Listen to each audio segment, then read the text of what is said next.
আমি কিনেছি এই লাক্সারিয়াস প্রাইভেট জেটটা, আর এই পাইলট যদি এর ভেতরে 100 দিন আটকে থাকতে পারে এটা ওরও হয়ে যাবে। কি?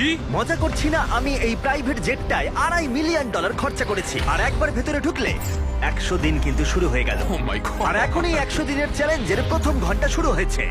শুরু যখন করতেই হবে, চলো আমরা শুরু করে ফেলি। চলো একবার ঘুরে আসি। চলো আমরা দেখি ও আসল পাইলট কিনা। কি বলছো?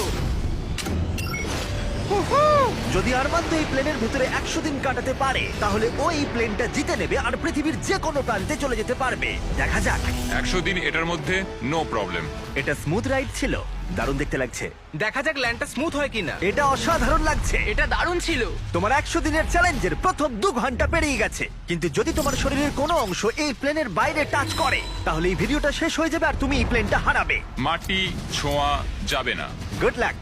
দেখা হচ্ছে তাহলে। তাহলে দেখা যাক আরমান্দ এই প্রাইভেট জেটটা জিততে পারে কিনা। এবার আমি কি করব? এটা হচ্ছে আমার অফিস আর এটা হচ্ছে আমার ডাইনিং রুম। এবার আপনাদের ঘুরিয়ে দেখাই। এটা হলো বেডরুম, এখানেই আমি পরবর্তী 3 মাসের জন্য ঘুমোবো। এখানে রান্নাঘর তো নেই, কিন্তু একটা মাইক্রোওয়েভ আছে আর একটা পেটি আছে, ক্যান মিটে ভর্তি। এখানে চান করার জায়গাও নেই, এটাই সবচেয়ে চ্যালেঞ্জিং। ও কিন্তু ভুল বলছে না, কারণ এটা একটা বিশ্বমানের প্রাইভেট জেট। এটা কিন্তু বসবাসের জন্য তৈরি হয়নি, তাই আগামী 100 দিনের জন্য এই চ্যালেঞ্জটা আরো কঠিন হবে। দেয়ালগুলো ভেঙে আসছে। এইভাবেই কি বন্দিরা থাকে? আমার মনে হয় দৃষ্টিভ্রম হচ্ছে। সূর্য দেখতে পেলে একটু খুশি হতাম। আমি আমার ফ্যামিলিকে মিস করছি। আমরা আকাশ থেকে নিচে নামছি, আমি আর থাকতে পারছি না। আজকে প্রথম রাত, আমার বিছানা এখানে নেই, তাই আমি এই চেয়ারটাকে ব্যবহার করবো। এটা এখন থেকে আমার নিজের একটা প্রাইভেট জেট। আজকে দ্বিতীয় দিন। আপনাদের হয়তো মনে হচ্ছে আমি খুব আরামে আছি, কিন্তু সত্যি কথা বলতে আমার খুব একটা আরাম হচ্ছে না। আজকে দ্বিতীয় দিন, আর এটা আমাদের পার্সোনাল ইউজের জন্য ব্যবহার করার থেকে আর ভালো কি হতে পারে। চলো। আমি আর ছেলেরা ভাবছিলাম তুমি আমাদের নিউ ইয়ারকে একটা হকি গেম দেখতে নিয়ে যাবে। চলো যাওয়া যাক। তুমি যেতে পারো ভাই, আমরা তোমাকে টিকিট দেবো। এটা কোনো ট্রিক নয় তো? এরা প্লেন থেকে নামলে তুমি হেরে যাবে, কিন্তু তুমি গেম দেখতে যেতে পারো। ঠিক আছে, হ্যাঁ, চলো। চলো। মানে তাই ও আমাদের হকি গেম দেখতে নিয়ে গেল, কিন্তু যখন আমরা ল্যান্ড করলাম, নিয়ে আসার জন্য ধন্যবাদ। আমি গেমটা দেখতে যেতে পারবো না, কারণ আমাকে ভেতরেই থাকতে হবে। ও!